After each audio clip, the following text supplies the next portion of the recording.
भारत के पूर्व उपराष्ट्रपति हामिद अंसारी जी का भी एक इंटरव्यू आया जी न्यूज़ पे। उसमें काफ़ी दुखी थे वो काफ़ी चीज़ों से जो कि प्रेजेंट डे गवर्नमेंट ने की है। काफ़ी रूठे हुए थे एंकर के ऊपर। उनका कहना था कि सेक्युलरिज्म का जो कंसेप्ट है उसको जो है अपहोल्ड नहीं किया जा रहा है प्रेजेंट डे गवर्नमेंट द्वारा।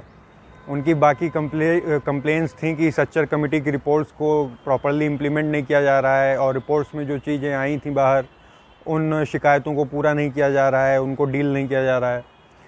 तो ये बहुत ज़्यादा हिपोक्रिटिकल लगता है जब ये हामिद अंसारी बोलते हैं। हामिद अंसारी छोटे से लेकर के बड़े पद तक, मतलब उनका जो सबसे छोटा पद भी है वो फॉर अ कॉमन सिटीजन बहुत बड़ा पद है। वो उच्चायुक्त से लेकर के हाई कमीशन से लेकर के हर तरीके के पद पे वो कभी ना कभी विराजमान रहे हैं। उन्होंने अल्पसंख्यक आयोग जो माइनॉरिटी कमीशन होता है वहाँ पे भी काम किया है। उन्होंने अलीगढ़ मुस्लिम यूनिवर्सिटी में भी काम किया है। तो at various positions he was in a position to help the causes he was complaining about, but he did not present anything substantial कि उन्होंने खुद क्या किया है। भाई आप सच्चर कमेटी रिपोर्ट की बात कर रहे हो। सच्चर कमेटी रिपोर्ट कई बार कोट होती है, तो आप लोगों को बता दें सच्चर कमेटी रिपोर्ट में बताया गया था कि जो मेजॉरिटी ऑफ मुस्लिम्स हैं वो इंडिया के दलित से भी बैकवर्ड हैं।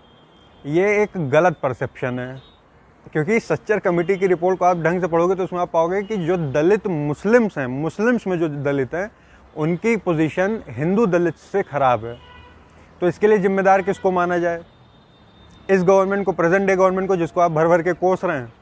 इनडायरेक्टली आप कोस नहीं रहे हैं, बस बाकी आप सारी चीज़ें बोल रहे हैं, है ना। फ्रीडम ऑफ एक्सप्रेशन का खुल के फ़ायदा उठा रहे हैं और गवर्नमेंट को आप कोसने के बजाय आप ये बोल करके कि आपका पॉइंट ऑफ व्यू है, आप अल्टीमेटली कर वही रहे हैं, डैमेज उतना ही कर रहे हैं और उसी डायरेक्शन में कर रहे हैं। भाई आप जब थे उन सब पोजीशंस पे तो आपने क्यों नहीं अपलिफ्ट किया? आपने क्यों मुस्लिम महिलाओं के पढ़ाई पे पैसे नहीं खर्च किए? आप तो थे, आप माइनॉरिटी कमीशन में भी आप काम कर चुके हैं, माइनॉरिटी अल्पसंख्यक आयोग में भी काम कर चुके हैं। आपको you should have seen to it, you should have rectified the things which were going out of the way.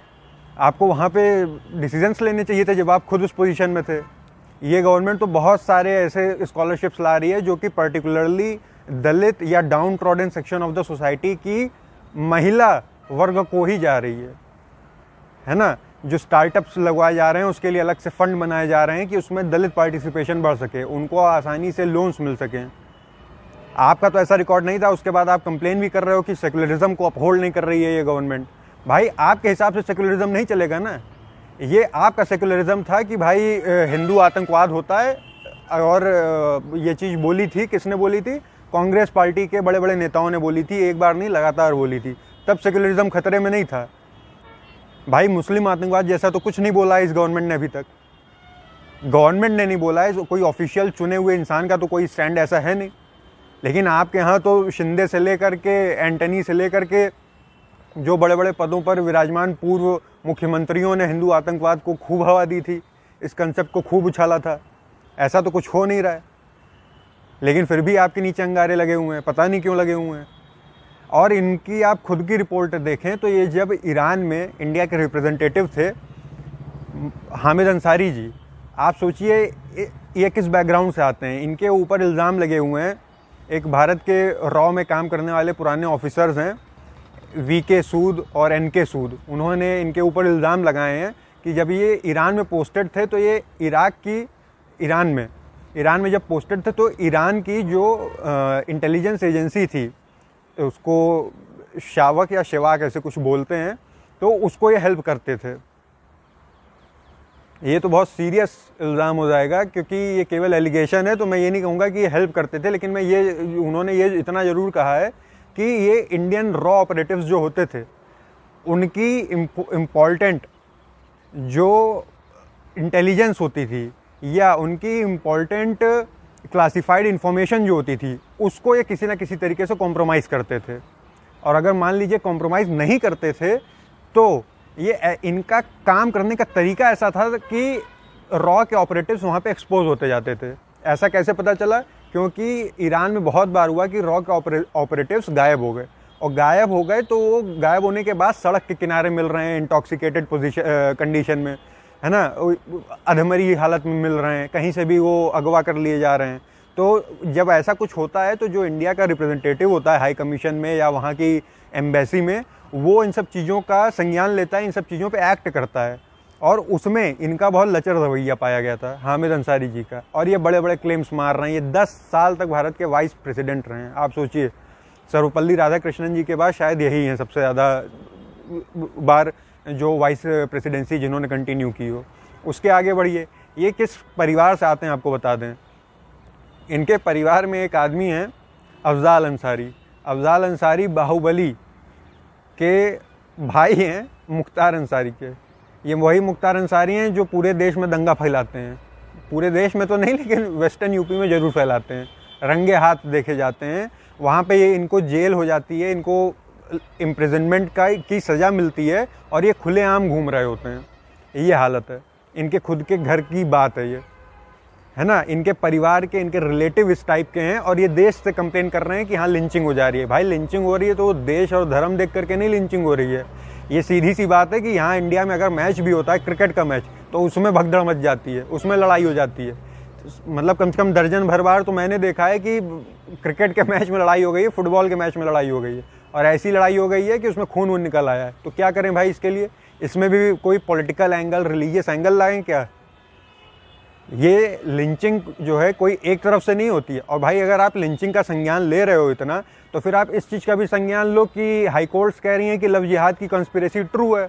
High courts कह रही हैं, कोई बीजेपी वाला नहीं कह रहा है। हाई कोर्ट ने सबसे पहले कहा था, आज नहीं आज से 12 साल पहले कहा था। उसके बाद उसका मुद्दा जब मोर फ्रीक्वेंट हो गया तो उसको एड्रेस करना पड़ा। तब आपका सेकुलरिज्म नहीं खतरे में आ रहा था। चर्चेस के बड़े बड़े पास्टर्स होते हैं, जो आपके आर्च बिशप्स होते हैं, बिशप्स जो होते हैं, वो तक कंप्लेन कर रहे हैं कि हाँ भाई इस टाइप की कंस्पिरेसी चल रही है। तो भाई या तो फिर केवल एक कम्युनिटी की बात सुनी जाए इस देश में, बाकी कम्युनिटीज़ को ना सुना जाए। और एक और बहुत एक बेहतरीन ट्रेंड चला हुआ है इंडिया में कि अगर मुस्लिम्स को कंप्लेन है तो इंडिया हिंदू राष्ट्र बन रहा है, अगर सिख्स को कंप्लेन है तो वो अपना अलग खालिस्तान बनाएंगे। भाई अगर आप ट्रूली बिलीव करते हो कि ये देश आपका है, तो इस देश की जो प्रॉब्लम्स हैं वो विद इन द सिस्टम रह करके, with in the framework of the constitution of India, उसमें रह करके आप स्ट्रगल करो, उसको सुधारो।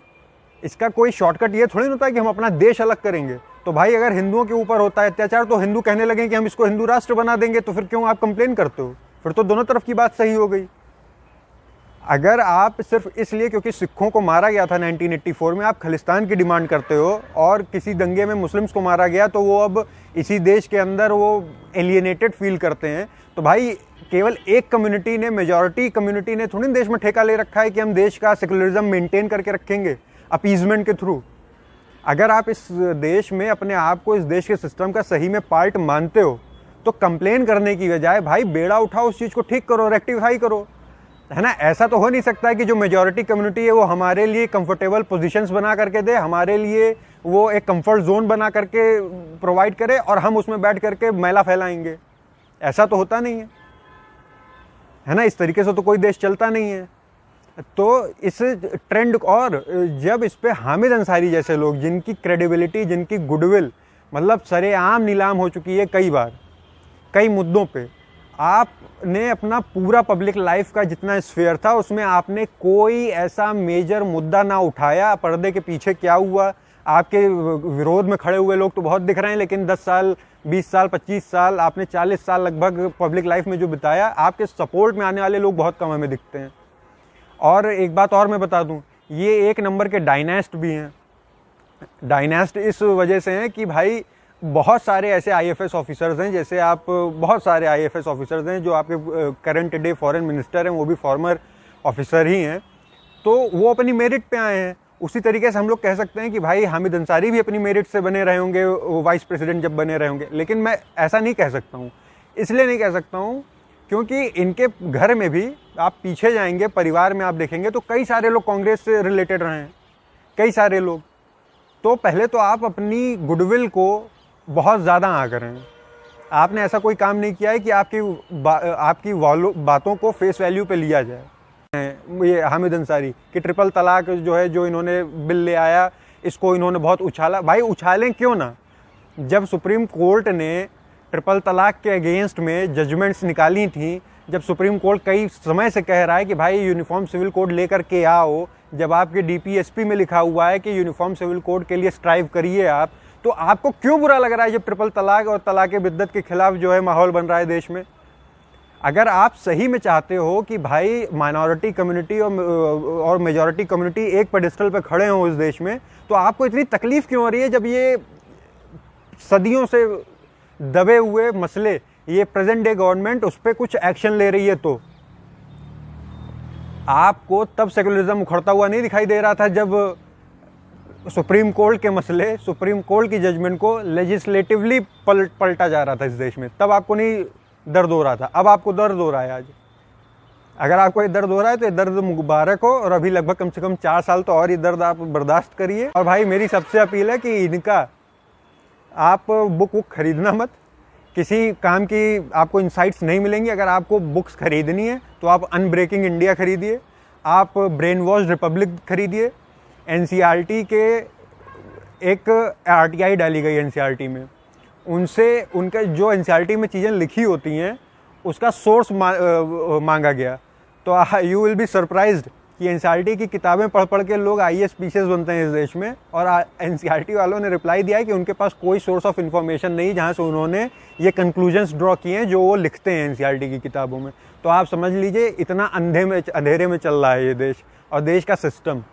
और ये और भी आगे आप इसको अगर अंधेरे में नहीं ले जाना चाहते हैं तो इन जैसे जो गिद्ध हैं जिन्होंने हाईजैक कर रखा है पूरा इंफॉर्मेशन सिस्टम, और हाईजैक कर रखा है एजुकेशन सिस्टम, हाईजैक कर रखा है एडमिनिस्ट्रेटिव सिस्टम, इनकी बुकों को मतलब लग करके जिस तरीके से सड़क के ऊपर थम्स डाउन हुआ था, सड़क फिल्म के ट्रेलर के ऊपर, उस हिसाब से थम्स डाउन करने की ज़रूरत है।